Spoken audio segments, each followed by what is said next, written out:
maybe one of the more frightening things developing right now. And when people thought, oh, here we go, it's done. We finally kicked this program down. The greatest of all time leaves, and now they finally go back to the struggles that everybody else does. Don't look now. They've beaten Georgia, Vanderbilt, on the road at Missouri in 3 consecutive weeks. Ty Simpson has figured it out with those receivers. The defense is making plays when they need to. And Paul, Alabama looks very Alabama as we head into the back half of the season, and that's probably not a good thing for most of the SEC. No, it's not. And it doesn't matter what happened in week 1 now, because we know what's happened since then. And that is the real indicator. I've talked to 50 people about that day in Tallahassee, and it just got away. Simple as that. Doesn't matter now. But Alabama is really good. I mean, I still think college football right now, we have 2 teams at the highest level, and then Alabama is in that next rung with Indiana and a number of other schools, Ole Miss as well. And these 3 weeks have not been easy. I was in Missouri for 2 days, and that would have been the biggest home win in Missouri in 50 years. Okay, it was that important. Yeah. And it went late. Alabama couldn't quite put them away, but who does anymore? We watched that all day yesterday with Ole Miss and countless other schools. But they have Tennessee. They're at South Carolina. Their schedule then they have LSU at home. They have Oklahoma at home. They're at Auburn. The schedule is getting better for them. It's not a cinch, but they're looking very much like a playoff team, and in my mind, a potential championship team. Yeah, 3 ranked wins in a row. I mean, we talk about this all the time, and we get ripped all the SEC bias. Well, 3 ranked.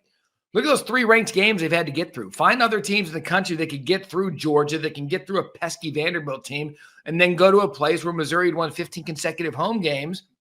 That's a tough stretch. Again, they have Tennessee. That's a huge game coming up this week. But you're right. I think you said something important there, that week 1, everybody latched onto it. They latched onto it for the wrong reasons with Florida State, who's now 0-3 in ACC, and I don't know how that thing's going to end well. But Alabama's done the opposite. They've taken the week 1, they used it to galvanize, and now the SEC is starting to take shape in a year where I think we all agree it's pretty open. I mean, Georgia, they were down 10-0, should have been down 17-0 after Jackson Arnold reached the ball over the goal line and it was called a fumble. But they had to come back and win on the road in Auburn. And so, Paul, I mean, we could sit here and grasp for who's the best team in the SEC, but right now I still think in the midway point, you're looking at a league that anything can still happen.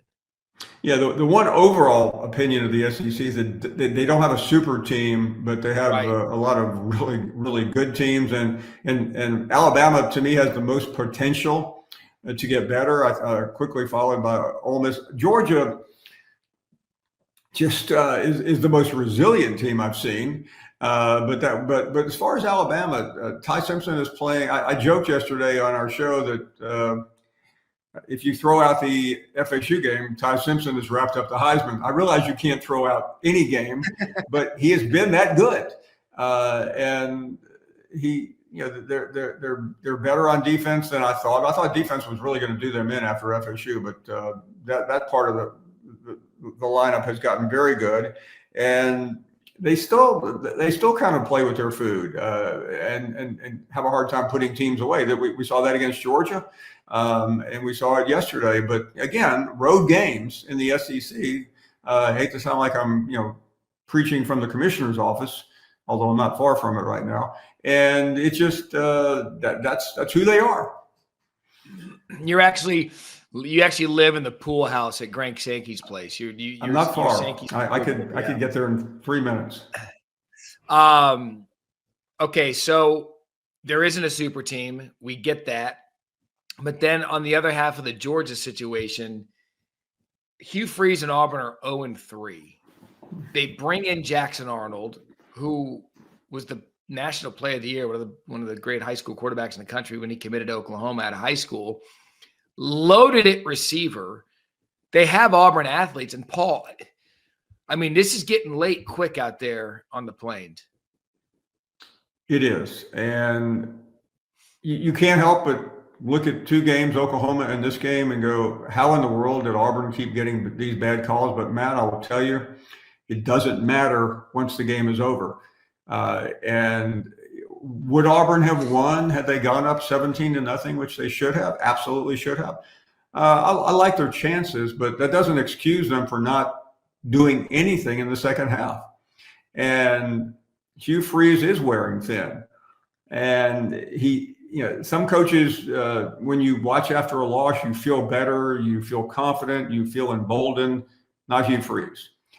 You feel the opposite. So he's got a quirky schedule ahead. He's got Missouri at home. He's at Vanderbilt. I'm sure I'm missing a game or two, but he does have Alabama. So the real problem for him is if he can't beat Alabama at home, that would mean 3 years he has gone 0 for his top two rivals. And that doesn't work well in the Auburn family, Matt. Those games mean more than anything else. And the Georgia game is just a fraction behind the Alabama game in importance. You mentioned the schedule here: Missouri, Arkansas, Kentucky, Vanderbilt, Mercer, and Alabama. And so again, like Hugh Freeze had rehabilitated his career at Liberty. And I was one of those, and you were too. I'm like, it's only a matter of time for teams like, I'm taking a chance on Hugh Freeze and I'm going to win big. I think both of us think and thought Auburn was the perfect landing spot for him. They loved him when he got here. And by the way, there's still support for Hugh Freeze. I want to make that very clear. But I can't give you a number on survival. I know beating Alabama is the trick. But of those games, Missouri, Vanderbilt, and Alabama are problematic, all three. And more than one loss in that group, and I think it's going to put him if he goes 8-4, I don't think that's a fireable offense, even losing to Alabama. But I don't think he can do any worse without beating somebody. And really, Alabama's the only game that matters the rest of the way in terms of resonance. Yeah, because the damage you could do to Alabama's season, who knows where the title will be at that point, but at least they're trending in a direction where we believe they could be playing for an SEC championship. Big debate in studio yesterday. Should Oklahoma have allowed John Mateer to play, or take it one step further, should John Mateer have said, look, I get it. He's a competitor, but there was nothing in that game, and not taking anything away from Sark, Texas, Arch, special teams. They deserved to win that game. But it was clear, Paul, that Mateer was not ready or capable of competing at the John Mateer level we had seen over the first month of the season. And I wonder if it did more damage than good, having a guy out there with the wrap. It started bleeding. That was the big debate in studio yesterday. Should John Mateer have played for Oklahoma? It was a terrible decision by Brent Venables to play John Mateer. I didn't like it going in, because here is the reason why it was such a bad decision. They had to know Mateer was going to be severely limited. So they did two terrible things. They put him in harm's way, which he shouldn't have been in. Secondly, they cost themselves a great argument to the CFP if they ended up going 9-3 by saying, hey, listen, our biggest game of the year, we didn't have our best player. It's it's a similar argument that FSU did not win on, but they might very well have won on. And they got nothing out of it other than a black eye. And I hope Mateer is okay, but Michael Hawkins, couldn't have really been any worse. So they got nothing. They gained nothing. They lost everything, and now the schedule becomes very problematic. They have road games, if my memory is correct, at Tennessee and Alabama. The committee takes things like that into the equation, and so if you say like, oh, they didn't have the Heisman Trophy front run at the time, that goes as a little docket in their column.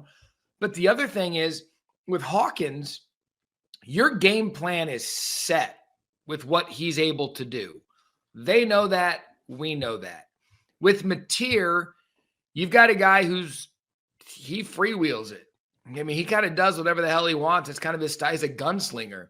And so now, perhaps the one game plan you went into the game with thinking that you were going to do with Hawkins gets completely flipped when Mateer starts practicing. We don't even know how much he practiced. But you almost throw a last-minute curveball at your team when everyone was under the impression, and probably even the team itself, that he was going to be out for an extensive period of time. I just thought, I don't know that I wouldn't have rushed him back. I mean, look, we're not the team doctors and we're not the head coach, but I didn't like it, and I thought it showed in the game yesterday. In a game which, by the way, Arch Manning, right now, that's the only game that matters. Arch beat Oklahoma, Texas beat Oklahoma, and they can reset their season.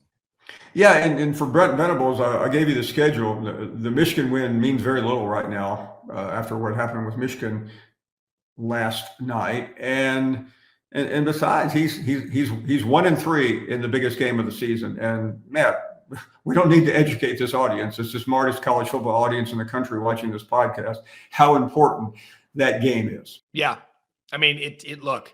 And it can be a reset. Season resets happen at the midway point of the season. We'll see if that's what that is for Texas, because, again, confidence is everything in college football. And if you're a young team, you're a young quarterback, and everyone gets confidence after beating the 5th or 6th ranked team in the country, then, look, you can grow on that. We'll see what they do with that victory, and we'll see what Oklahoma does now, because they were one of the good stories in the early part of the college football season. Do you want to get into Ole Miss playing around with Washington State? Yeah, man, I really don't understand what happened in that game, but I think the simplest explanation is nobody really respected Washington State, and Ole Miss was already thinking about Georgia. I'm really glad they pulled it out, but that reminded me a little bit of the Kentucky game last year that they didn't pull out and lost, and it pretty much wrecked their season. You want this, you got that.